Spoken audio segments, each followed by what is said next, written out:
It is my honor to introduce our very special guest speaker, Olympic legend and gold medalist, Jackie Joyner-Kersee.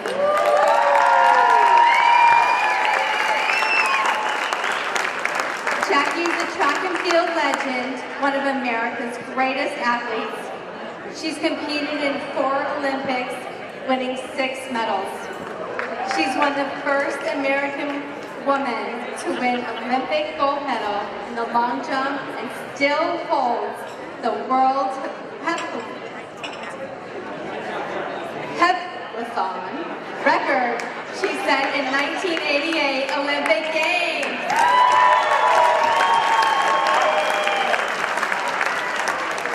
A former member of the Boys and Girls Clubs of East St. Louis, Illinois, Jackie gave back to her hometown in 1999 when she established a new club facility to give young people the same experiences she had enjoyed as a young one. Please welcome Jackie Joyner-Kersee.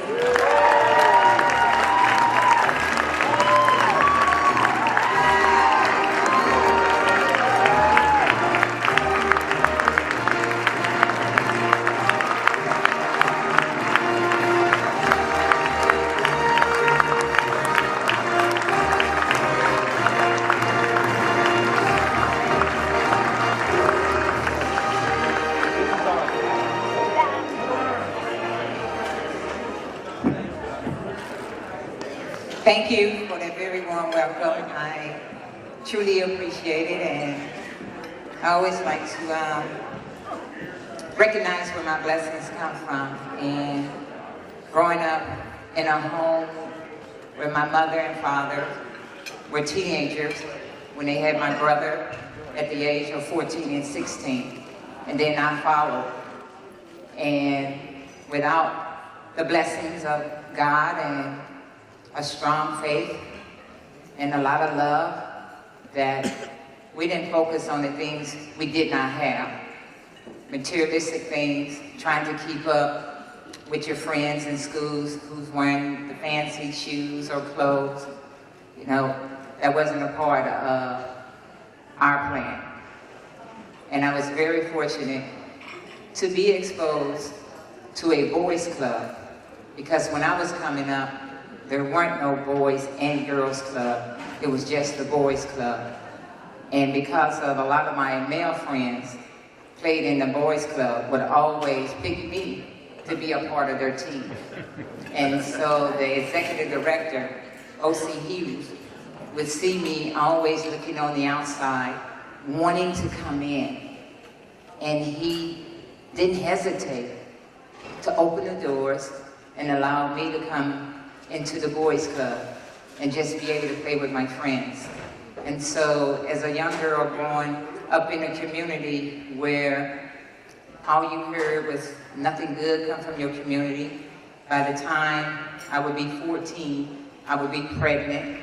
I wouldn't amount to anything, but little did people know that I had dreams and I had goals and I had a mother.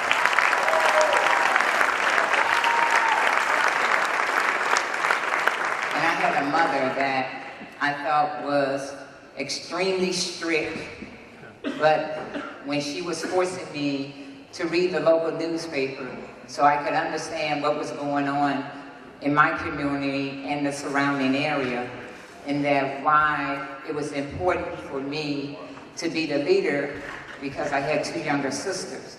And so at the age of 14, is when I saw the 76 Olympic Games on television, and I saw women doing what I was trying to do. And I remember going to my coaches and saying that, you know, maybe one day I can go to the Olympics and be on television. I didn't know if that was going to ever happen, because when you live in an underserved area, and a lot of times as young people, you don't think people will come into your community when it's been labeled as a bad place. And so little did we know that universities, schools, all type of recruiters came into our community.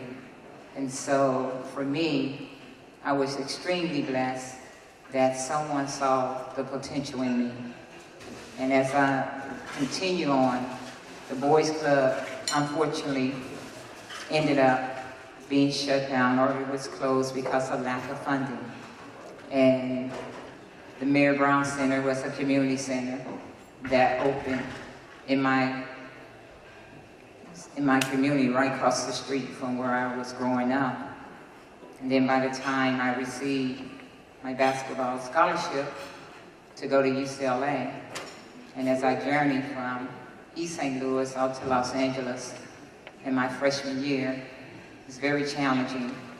I was diagnosed as being an asthmatic, and all of a sudden, my mother took ill unexpectedly, and she ended up dying from the worst form of meningitis.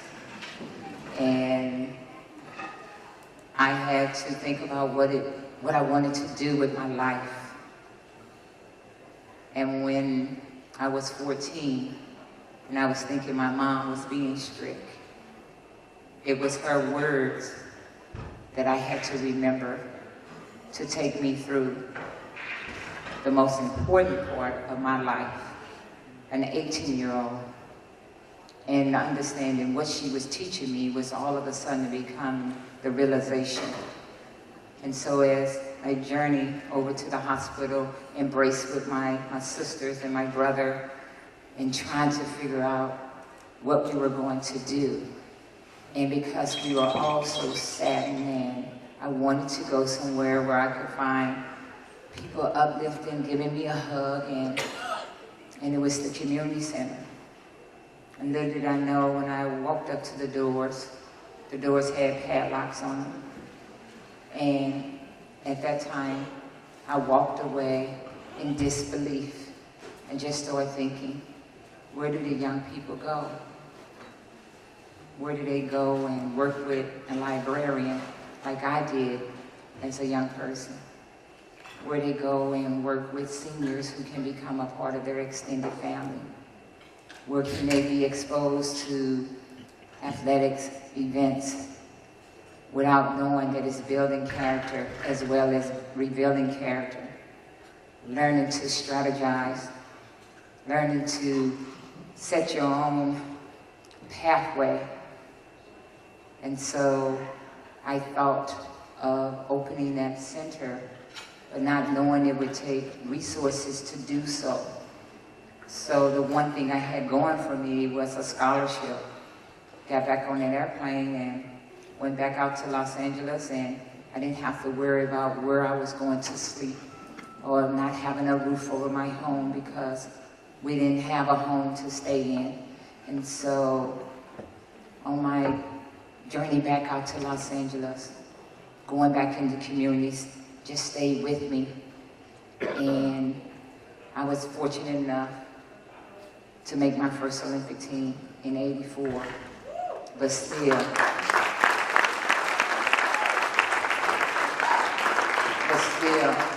it just wasn't about making an Olympic team. My heart and soul was always at home, just trying to think, how can I help a community that's always beaten down? And so I redshirted, went back to school, graduated, made my second Olympic team in '88. And from there, I had sponsors and had them to believe in my vision. And at the time, I realized I didn't need a building to help people. So I would put my resources into working with different groups that I had been involved with. And so it wasn't until 8 years later, after making my fourth Olympic team in '96, that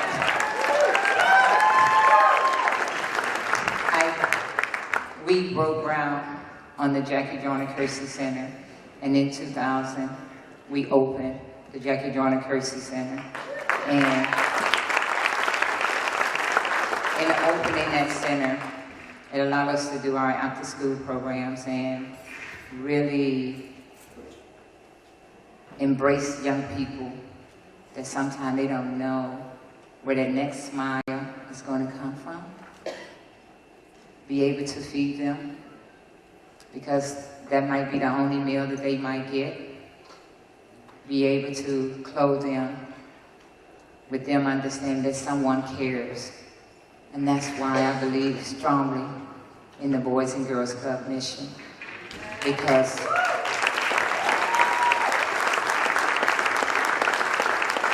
each and every one of you that's sitting in these seats are a beacon of light.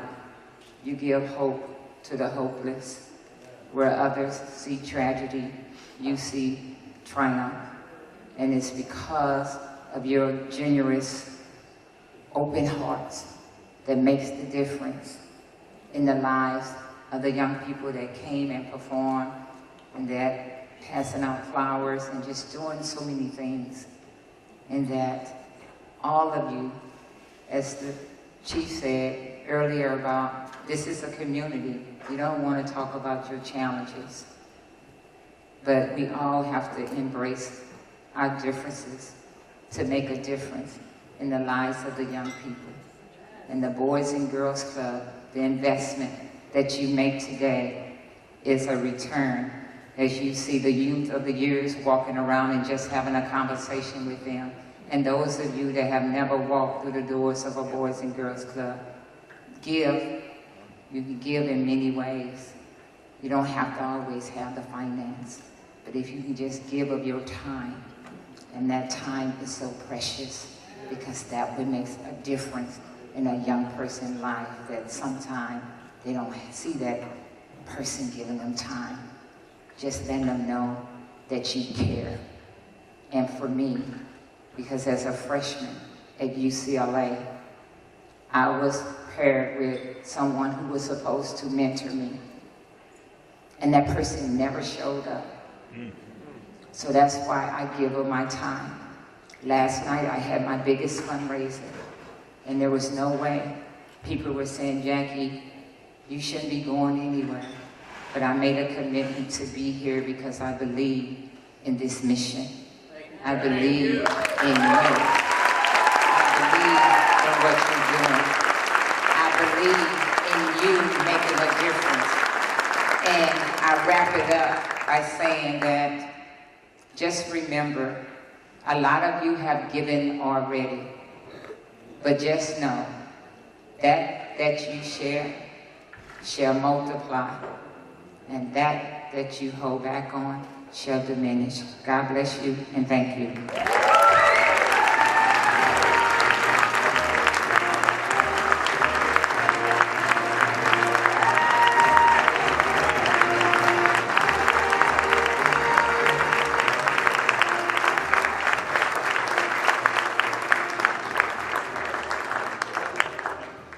So I had the honor to pick Jackie up today from the airport, and I had my speech ready. Like, how was I gonna talk to her? And she's like, Olympic gold medalist. I'm not gonna be like, I'm gonna race you. What you wanna do? Okay, no, I'm not gonna race her because I'm gonna lose, so I'm not gonna do that. So I'm just like kind of figuring out what I'm gonna do. And then we got in the car, and I was like, she's just a human. Like me. And then when she started talking, I was like, wow, like, she's human. Just fast. So I'm not gonna mess with her, all right? But, I get paper, I hate paper, I tell you what, because I can't tell it the way I want to tell it.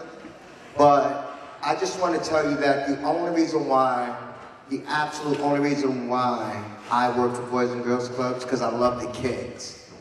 And my staff will tell you, when they want to kick a kid out of a club, and it's not kick a kid out of a club, but when they want to discipline a kid and the kid can't come back to the club, I take that very personal. And the reason why I take it so personal is because, like Jackie said, there's not somebody on the other side of the door. So when we kick that kid out of the club for not doing something right, then where are they gonna go? They're gonna keep doing wrong. And so it's my job to make sure that we keep those kids in the club. And some of the kids that we keep in the club, I got staff in the building. Man, my staff is like, oh, Will's gonna make us keep him in the building.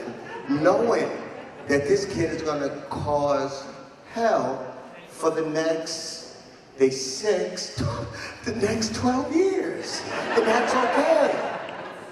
That's okay, because I'm gonna tell you something. I grew up in Brooklyn, and I'm telling you right now, for me to be standing on stage, I haven't told nobody my story because I'm not ready to do that yet, but for me to be standing on stage in front of you guys, you would have never thought about that when I was 7, 8, 9, 10, 11, 12, 13, 29, 32, 41. So, you know, I feel good. My kids are staying with us, right?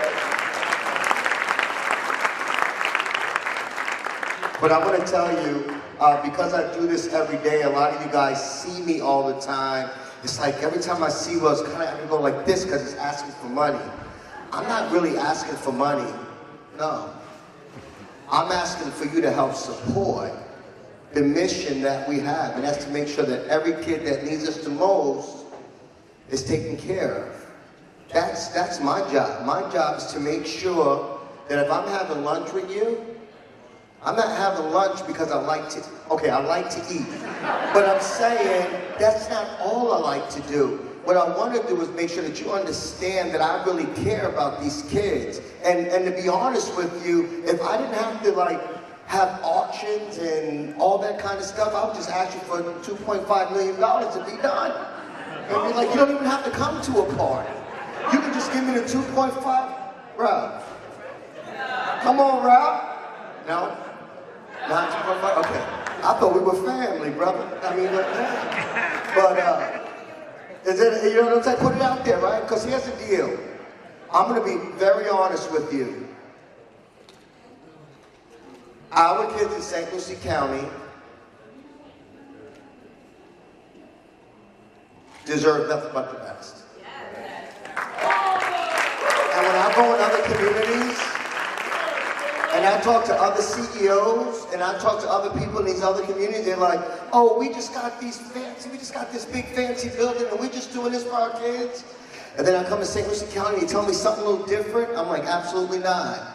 We're about to kick some butt. Because there's kids in here, I gotta make sure my language is in check.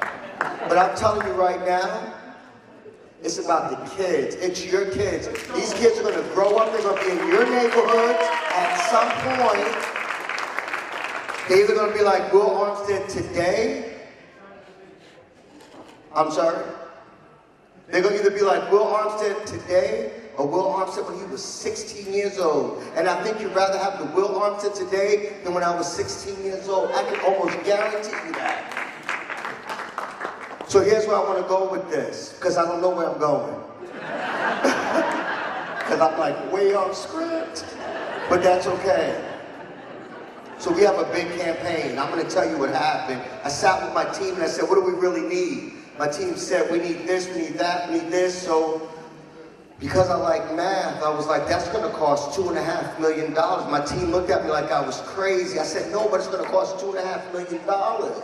That's how much it costs. I mean, we waste that kind of money on nonsense every single day.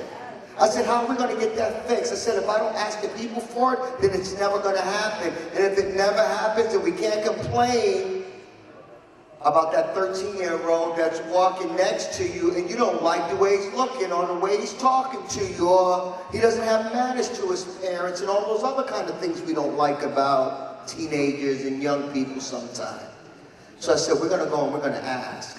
And I don't want to raise $2.5 million today. I'm just calm down.